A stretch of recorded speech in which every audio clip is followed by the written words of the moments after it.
ஸ்கூலில் லீவ் விட்டதுக்கப்புறம் குட்டீஸ்க்கு ஏதாவது டிஃப்ரெண்ட்டாக செஞ்சு கொடுக்கணும் அப்படின்னு ஆசை தான். ஆனால் எதுவுமே பண்ணுறதே இல்லை. லீவும் விட்டு 1 வீக் ஆகிடுச்சு. எப்போதும் போல் ஏதோ ஒரு தோசையோ இட்லியோ ஏதோ ஒரு சட்னியோ அப்படி தான் போயிட்டு இருந்துச்சு. இன்னையிலேருந்து கொஞ்சம் ஸ்பெஷலாக குழந்தைங்களுக்கு செஞ்சு கொடுப்போம் அப்படின்னு சொல்லிட்டு இன்றைக்கி இட்லி வடை கேசரி தான் பண்ணியிருந்தேன். ஸ்கூல் லீவ் விட்டாலும் எப்போதும் போல் 5 மணிக்கே நான் எழுந்துருவேன். ஏன்னா லேட்டாக எழுந்திரிக்கலாம் அப்படின்னு சொல்லிட்டு தூங்கினோன்னா கண்டினியூஸாக தூங்கிடுவோம். எப்போதும் போல் 5 மணிக்கெலாம் எழுந்திரிச்சிருது.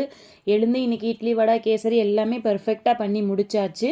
குழந்தைங்க யாருமே எந்திரிக்கலை. சரி அவங்க எந்திரிக்கும் போது எந்திரிக்கட்டும் அப்படின்னு சொல்லிட்டு நம்ம போட்டு சாப்பிட்லாம் அப்படின்னு சொல்லிட்டு நான் தான் போட்டு சாப்பிட்டேன் ஃபஸ்ட்டு. எல்லாமே ரொம்ப டேஸ்ட்டாக இருந்துச்சு.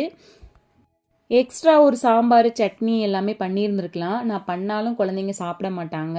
அவங்களுக்கு பிடிச்சது தேங்காய் சட்னி மட்டும்தான். சரி அவங்களுக்கு பிடிச்ச மாதிரியே இருக்கட்டும், அதை நம்ம சாப்பிட்டுக்கலாம் அப்படின்னு சொல்லிட்டு அதையே பண்ணிட்டேன்.